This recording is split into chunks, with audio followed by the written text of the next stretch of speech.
মাদক চুরি, ছিনতাই, চাঁদাবাজি, মব সৃষ্টি, সন্ত্রাসী কর্মকাণ্ড ও নারী শিশু নির্যাতনের বিরুদ্ধে কঠোর অবস্থানের ঘোষণা দিয়েছেন শার্শা থানার officer in charge KM Rabiul Islam. সোমবার দুপুরে শার্শা উপজেলার বাগাছড়া বাজার পরিদর্শন শেষে সাংবাদিকদের সঙ্গে আলাপকালে তিনি বলেন, চাঁদাবাজি একটি সামাজিক ব্যাধি। চুরি, ছিনতাই, মাদক বা সন্ত্রাস যেই করুক না কেন কোনো ছাড় দেওয়া হবে না। এমনকি যদি আমার থানার কোনো সদস্য এসব অপরাধে জড়িত থাকে তাহলেও জানালে তার বিরুদ্ধেও কঠোর ব্যবস্থা নেওয়া হবে।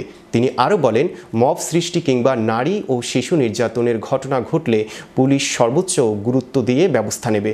ভুক্তভোগীরা নির্দ্বিধায় থানায় অভিযোগ আনুন, আমরা দ্রুত আইনি পদক্ষেপ নেব। এ সময় সাধারণ ব্যবসায়ীদের সঙ্গে কথা বলেন এবং তাদের চাঁদা না দেওয়ার আহ্বান জানান।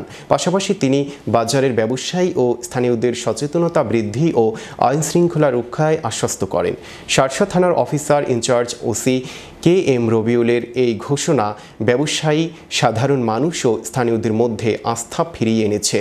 অপরদিকে চাঁদাবাজ ও সন্ত্রাসী চক্রের মধ্যে ছড়িয়ে পড়েছে আতঙ্ক। ছাড়দের আবেদনিক যে কর্মসূচি হিসেবে আজকে আমি বাগাছড়া বাজারে বিভিন্ন বাজার পরিদর্শন করলাম এবং প্রত্যেক ব্যবসায়ীদের সাথে কথা বলেছি। মাছ বাজার, সবজির বাজার সহ কাপড়ের বাজার, মুদি দোকানদার সবার সাথে কথা বলেছি। মেসেজটা হচ্ছে যে আজ এই কোনো চাঁদাবাজ পত্র এলাকায় থাকবে না।